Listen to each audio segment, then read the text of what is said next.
Hi friends, నేను ఈరోజు 'swag' అనే మూవీ చూసొచ్చాను. ఈ మూవీ ఆల్రెడీ శుక్రవారం రిలీజ్ అయింది. నేను కుదరక ఈరోజు చూశాను. ఈ మూవీలో హీరో శ్రీ విష్ణు, హీరోయిన్గా రీతూ వర్మ, మీరా జాస్మిన్, దీక్ష యాక్ట్ చేశారు. ఇంపార్టెంట్ రోల్లో సునీల్, రవిబాబు, గెటప్ సీను కొంతమంది యాక్ట్ చేశారు.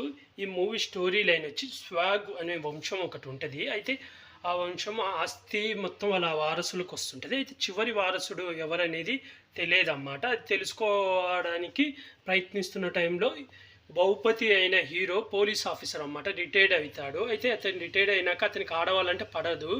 ఆడవాళ్ళని చాలా చీప్గా చూస్తున్నాడని అతనికి పెన్షన్ అదే రిటైర్డ్ అయినాక రావాల్సిన మనీ రానికుండా చేస్తారు ఒక లేడీ ఎస్ఐ, అతనికి పై అధికారి. ఆ తర్వాత అతనికి ఒక లెటర్ వస్తుంది. ఆ లెటర్లో ఫోటో చూస్తే అచ్చు తనలాగే ఉంటుంది. అయితే అక్కడికి వెళ్ళి నేనే వారసుని అని చెప్పి చెప్తాడు. అయితే వాళ్ళకు ఒక పలక అనేది ఎలా పలక అడిగితే అది మర్చిపోయాను తీసుకుని వస్తాను అంటాడు. అదే టైంలో రవిబాబుకి ఒక పలక దొరుకుతుంది. ఆ పలక ఎక్కడి నుంచి తెచ్చాడని ఒక అతన్ని అడిగితే ప్లేస్ చెప్తే అక్కడ రీతూ వర్మ ఉంటుంది, తను హీరోయిన్ అన్నమాట. ఇది మీదేనా, అయితే మీరే వారసులని తనని తీసుకొని వస్తాడు. వీళ్ళిద్దరిలో ఎవరు వారసులు, ఆస్తి చివరి ఎవరికి వెళ్ళింది అనేది ఈ సినిమా స్టోరీ లైన్. ఈ సినిమాలో ఇంకో స్టోరీ కూడా, అంటే మెయిన్ ప్లాట్ వచ్చి మేల్ అండ్ ఫీమేల్ ప్లస్ ఇంకో క్యారెక్టర్ కూడా ఉంటుంది. అయితే ఈ సినిమాలో మెయిన్ పిల్లర్ వచ్చి శ్రీ విష్ణు. మొత్తం 5 క్యారెక్టర్లు వేస్తాడు. ఒకటేమో పూర్వం రాజుల కాలంది, మెయిన్ అసలు ఆస్తి ఏంది, పంపకాలు ఏంది అనేది ఒకటి చూపిస్తాడు.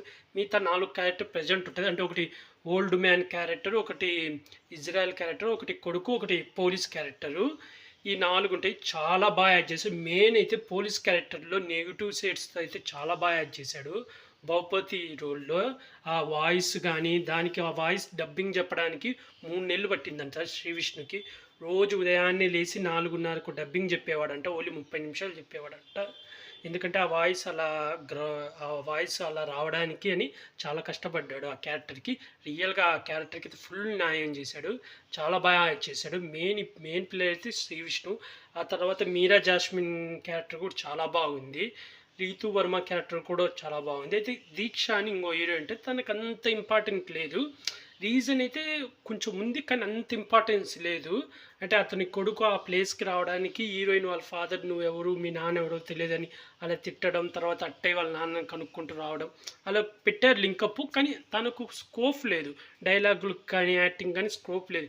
మీరా జాస్మిన్కి, రితు వర్మకి అయితే చాలా బాగా స్కోప్ ఉంది యాక్టింగ్కి. అలాగే మీరా జాస్మిన్ ఈ పోలీస్ ఆఫీసర్ని వదిలేసి వెళ్ళిపోద్ది.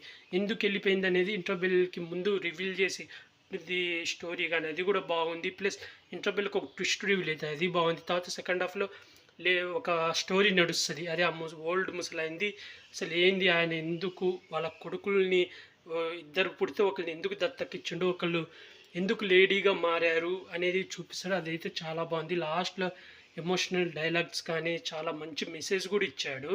నాకైతే ఈ మూవీ అయితే చాలా బాగా నచ్చింది ఫ్రెండ్స్. ఈ మూవీకి నేను రేటింగ్ ఇచ్చి 4.5 ఇస్తాను 5కి. నాకు అంత బాగా నచ్చింది. మెయిన్ ఈ మూవీకి హైలైట్ శ్రీ విష్ణు చాలా బాగా యాడ్ చేశాడు. అలాగే బ్యాక్గ్రౌండ్ మ్యూజిక్ బాగుంది, డైరెక్షన్ కూడా చాలా బాగుంది. ఈ డైరెక్టర్ వచ్చేసి హర్షిత్ గోలి అనుకుంటా, హర్షిత్ గోలి. ఇతనే రాజా చెయ్యి వేయరా అని శ్రీ విష్ణుతోనే ఒక సినిమా చేశాడు.